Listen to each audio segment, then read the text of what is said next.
تو بات کرو کرنے والی. دین نہیں پڑھا تو صرف کسی گھر پیدا ہونے سے بندہ نہیں نیک ہو جاتا. ہاں جی, یا کسی کی اولاد ہونے سے بندہ نہیں ہو جاتا کہ جناب جی بڑے جی. پہلے وہ دین کی روح سمجھو. ہاں, بلال از حب, صہیب از روم, سلمان از فارس, ابو لہب از مکہ, انچے بولا جبیس. بیٹھ کر تبصرے کر رہے ہیں, یہ مولوی کیا کر رہے ہیں؟ ہم تو کچھ بھی نہیں کر رہے. کیا کر رہے ہیں؟ ہم نے دین کے نام پر کوئی دکانداریاں نہیں کھولی ہوئی.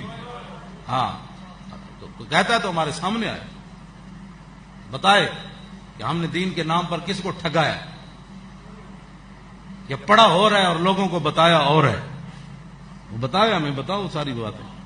اس واسطے حضور کی امت کو دھوکہ مت دو. یہ 4 دن کی زندگی ہے, حضور کے سامنے پیش ہونا ہے ایک دن, اور بڑا خطرناک دن ہے وہ. کیوں جی؟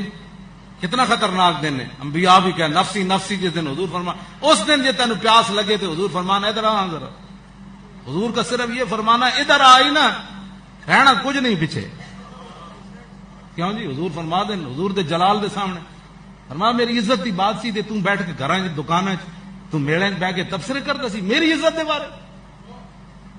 تم میری عزت دے بارے مفتی بڑے ہوئے سی, تینوں دعائے قنوت پڑھنی نہیں سی آندی.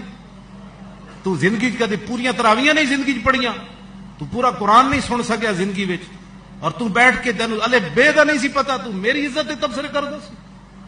ایسے نہیں ہونا چاہیے, ایسے نہیں ہونا چاہیے. پھر دسو کی رہ جانا ہے جی حضور ناراض ہو گئے تو پھر خدا کی رضا چاہتے ہیں دو عالم, اور خدا چاہتا ہے رضائے محمد.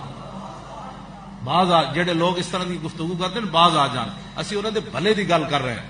بس انہیں جانا, انہیں جانا, انہیں جانا, بس انہیں جانا, بس انہیں جانا, نہ رکھا غیر سے کام. للہ الحمد. تاجدار ختم نبوت